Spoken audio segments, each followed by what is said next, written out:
Trump mengeluarkan kebijakan mengakui hanya dua gender saja, yaitu pria dan wanita. Nah, Alkitab menegaskan bahwa Allah menciptakan memang dua gender itu, laki-laki dan perempuan. Karena Kejadian 1:27 berkata, maka Allah menciptakan manusia itu menurut gambarnya, menurut gambar Allah diciptakannya dia, laki-laki dan perempuan diciptakannya mereka. Jadi Adam dan Hawa, bukan Adam dan Hendra. Identitas gender ini terkait erat dengan tujuan dan peran dalam rencana Allah. Beranak cuculah, bertambah banyak, penuhilah bumi. Kalau laki kawin sama laki, perempuan kawin sama perempuan, nggak bisa punya anak. Maka spesies manusia ini akan lenyap di atas muka bumi. Punah, saudara. Makanya pernikahan itu perlu laki dan perempuan supaya bisa beranak cucu bertambah banyak.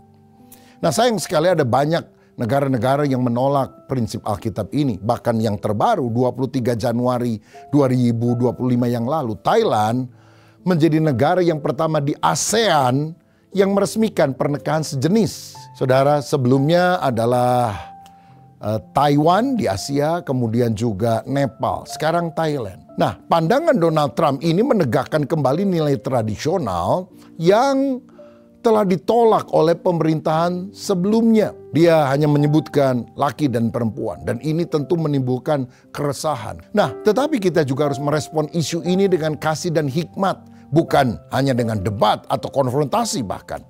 Karena kita juga melihat ada banyak orang-orang yang kemudian punya kelainan, jadi laki mau seperti perempuan, perempuan mau seperti laki, bahkan mau mengubah jenis kelamin. Karena mungkin mereka dulu adalah korban pelecehan seksual oleh sesama jenis yang akhirnya menyebabkan kondisi mereka seperti ini. Atau ada salah didik dalam keluarga.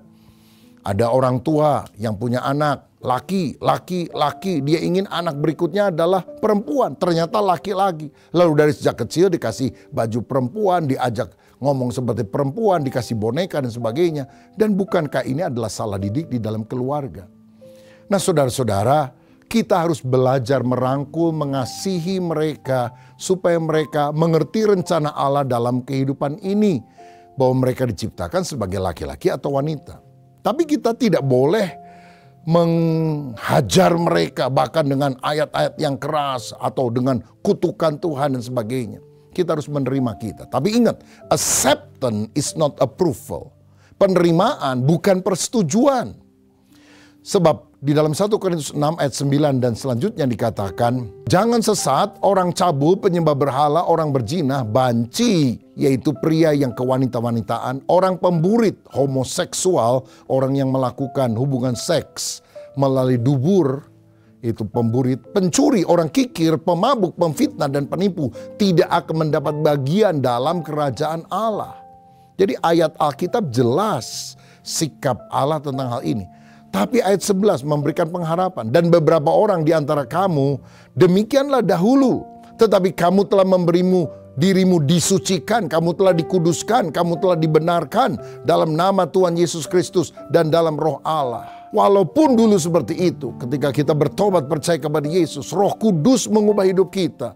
Firman Allah yang kita terima setiap hari yang kita taati, itu akan mentransformasikan hidup kita sesuai dengan rencana Allah. Bukankah ini kabar baik Injil yang harus kita bagikan kepada orang-orang yang juga mengalami pergumulan dalam masalah homoseksual ini? Kalau orang yang heteroseksual, dia digoda, misalnya menyukai istri orang dan sebagainya, itu dosa. Jadi jangan kita pikir, oh homoseksual dosa, heteroseksual tidak dosa kalau dia melakukan perselingkuhan. Tidak demikian. Kita semua punya pergumulan, tapi biarlah kita tetap taat kepada firman.